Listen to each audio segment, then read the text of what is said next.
Blouse ఎంత అందంగా కుట్టినా చేతి పని అనేది సక్రమంగా లేకపోతే బ్లౌజ్ వేసుకోవడానికి బాగోదండి. ఫిట్టింగ్ బాగోదు. హెమ్మింగ్ చేసిన అమ్మాయి ఇలా చేసిందండి. ఒకటి కిందకి, ఒకటి పైకి అలా చేసింది. తల బయటకొచ్చేసింది 2 హుక్స్ అయితే. బ్లౌజ్ వేసుకుంటుంటే హుక్ బయటకొచ్చేస్తుందంట. ఐ మీన్ ఫిట్టింగ్ ఉండకుండా ఊడిపోతున్నాయి బటన్స్. ఎగుడు దిగుడుగా ఉంటే ఊడిపోతాయి కదండీ! సో, అంటే నాకిచ్చారు. సాధారణంగా ఆవిడ వంక పెట్టరు. ఇదే మాట హెమ్మింగ్ అమ్మాయికి చూపించానండి. నాకిలాగే వచ్చు. మీకిష్టమైతే చేయించుకోండి లేతే లేదంది. నేనలా చెప్పలేను కదా కస్టమర్‌కి. సో, చూడండి వేస్తున్నాను. 6 పేటల మీద ఎక్కించుకోవాలి దారం. ఎక్కించుకొని హుక్ రింగ్ ఉంటుంది కదా! దాంట్లోకి సూది పెట్టాక రింగ్‌లాగా వేసుకోవాలండి.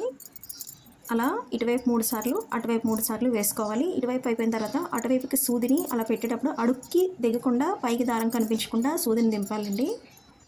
రెండో వైపు కూడా 3 సార్లు వేసేసిన తర్వాత తల దగ్గరికి దారం కనిపించేలాగా పెట్టకూడదండి. ఇప్పుడు మీకు చూపిస్తాను చూడండి.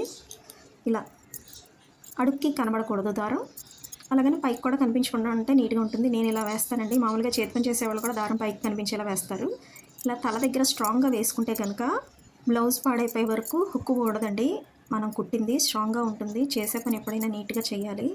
మనం ఒకళ్ళ దగ్గర చేస్తున్నామంటే అది రూ. 10 పనైనా, రూ. 100 పనైనా, రూ. 1,00,000 పనైనా వినయంగా చేయాలండి.